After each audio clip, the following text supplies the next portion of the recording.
విఘ్నేశ్వరి షణ్ముఖ పార్వతీ సమేత పరమేశ్వరాయ నమః. Ramadevi astro and వాస్తు ఛానల్ని వీక్షిస్తున్న ప్రేక్షకులకు స్వాగతం. 2024 ఫిబ్రవరి గ్రహ సంచారం ఇలా ఉంది.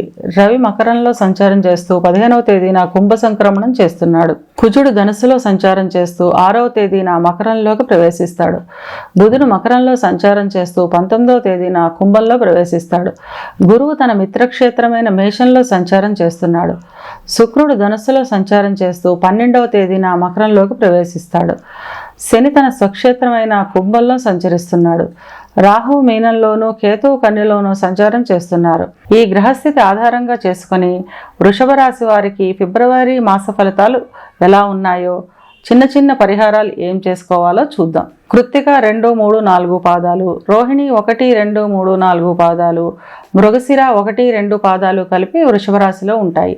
వృషభ రాశికి అధిపతి శుక్రుడు. వృషభ రాశి వారికి ఈ మాసంలో ఆదాయం చాలా బాగుంటుంది.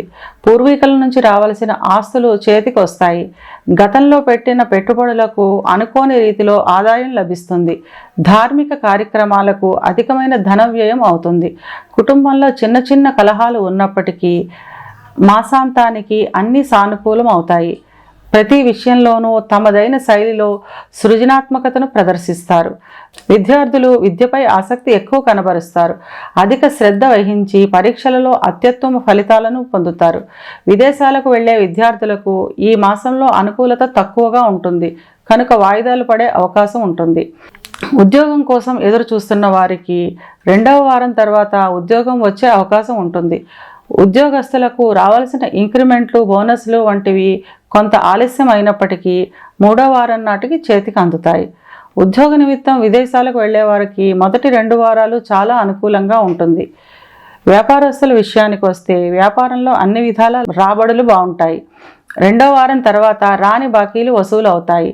తద్వారా వ్యాపారాన్ని విస్తరిస్తారు. భాగస్వామ్య వ్యాపారస్తులకు చిన్న చిన్న భేదాలు ఉన్నప్పటికీ 2వ వారం తర్వాత అన్ని సానుకూలం అవుతాయి. వివాహం కాని వారికి ఈ మాసం వివాహం కుదిరే అవకాశం ఉంటుంది. కుటుంబంలో చిన్న చిన్న మాట పట్టింపులు, భేదాభిప్రాయాలు ఉన్నప్పటికీ చిన్న చిన్న పరిహారాలు చేసుకుంటూ చివరి వారానికి అన్ని సానుకూలం చేసుకుంటారు. సంతానం విషయానికి వస్తే సంతానానికి సంబంధించిన చిన్న చిన్న చికాకులు, ఆరోగ్య సమస్యలు ఉండే అవకాశం ఉంటుంది. తీర్థయాత్రల నిమిత్తం, ధార్మిక కార్యక్రమాల నిమిత్తం ఎక్కువ ధన వ్యయం చేస్తారు.